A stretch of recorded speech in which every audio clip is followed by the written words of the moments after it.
Okay. Prasad Behra గారు.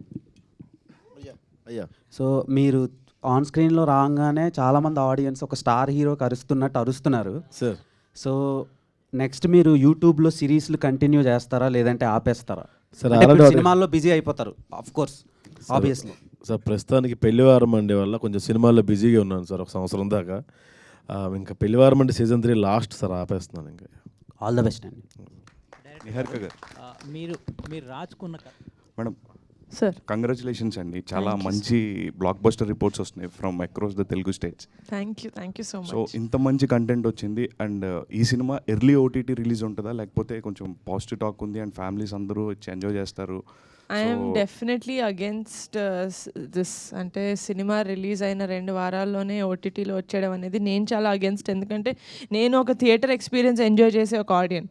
So డెఫినెట్గా మాదైతే టైం పడుతుంది ఓటీటీలోకి రావడానికి. డైరెక్టర్ గారు ఒక ప్రసాద్ తీసుకుంటున్నాం సార్. కాదు, కొన్ని రోజులు థియేటర్లో ఆడినే మా సినిమా ఎందుకు ఓటీటీ రమ్మంటున్నావు సునీల్? నేను రమ్మన్నట్లేదు, త్వరగా రిలీజ్ చేస్తారా అని అడుగుతున్నాను. కొంచెం లేట్గా రిలీజ్ చేస్తాను.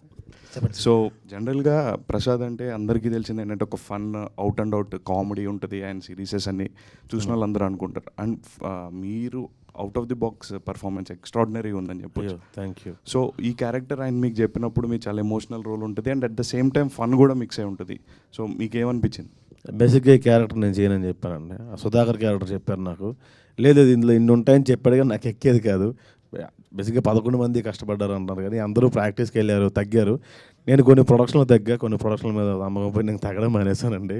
అందుకే అటు ఇటు ఉన్నాను నేను. సో నా క్యారెక్టర్కి ఎటువంటి క్రియేట్ వచ్చినా సరే అది వంశీకి వెళ్తుంది. వీడు కూడా మ్యూజిక్ కొట్టొచ్చులే అని చెప్పి అనుకున్నాడు. ఈయన వీడికి డబ్బులు ఇద్దాం అనుకున్న ప్రొడ్యూసర్ గారికి వెళ్తుందన్న. వీళ్ళు ముగ్గురికి క్రియేట్ అండి, నేను జస్ట్ పప్పెట్ అంతే. థ్యాంక్ యూ డైరెక్టర్ గారు. యాక్చువల్గా మీ కథని ఎన్హాన్స్ చేయడంలో మ్యూజిక్ అనేది చాలా కీ రోల్ పోషించింది. అంటే ఈయన మ్యూజిక్ డైరెక్టర్గా ఎంచుకోవడానికి అంటే ఫస్ట్ చాయిస్ ఈయనైనా అట్లా ఆయన తీసుకోవడానికి రీజన్ ఏంటి? ఈ సినిమా మీకు ఎలాంటి ఎక్స్పీరియన్స్? మ్యూజిక్ డైరెక్టర్ మీరు ఇద్దరు ఆన్సర్ చెప్పండి. ఫస్ట్ మీరు చెప్పండి, ఆయన తర్వాత చెప్పండి. నేను 13 మంది మ్యూజిక్ డైరెక్టర్ల దగ్గరికి వెళ్ళానండి. 11 పాటలకి 11 మంది మ్యూజిక్ డైరెక్టర్లు పెట్టుకుందాం అనుకున్నాను నేను. అదనమాట నేను అనుకున్నది. ఈయన ఒక రోజు నా ఒక సాంగ్ ఇచ్చి ఆయనకి నచ్చితే, నువ్వు నా దగ్గర చేయకపోయినా పర్లేదు గురు, నువ్వు ఒక్కరి దగ్గర చేయి, అప్పుడు ఎమోషన్ ఉంటుంది, మిగతా వాళ్ళ దగ్గర చేస్తే వర్కౌట్ అవ్వదు అన్నారు. అది నాకు బాగా నచ్చింది. ఆ తర్వాత జర్నీ స్టార్ట్ అయింది మాది. ఇప్పుడు మీరు అందరూ చూస్తున్నారు ఇది ఎంత బాగా వర్కౌట్ అయిందో. ఇఫ్ వీ హ్యావ్ కెమిస్ట్రీ, ఆ ఎసెన్స్ తెలిస్తే కనుక డెఫినెట్లీ అది వర్కౌట్ అవుతుంది సార్. అది మేము సక్సెస్ అయ్యాం ఇక్కడ.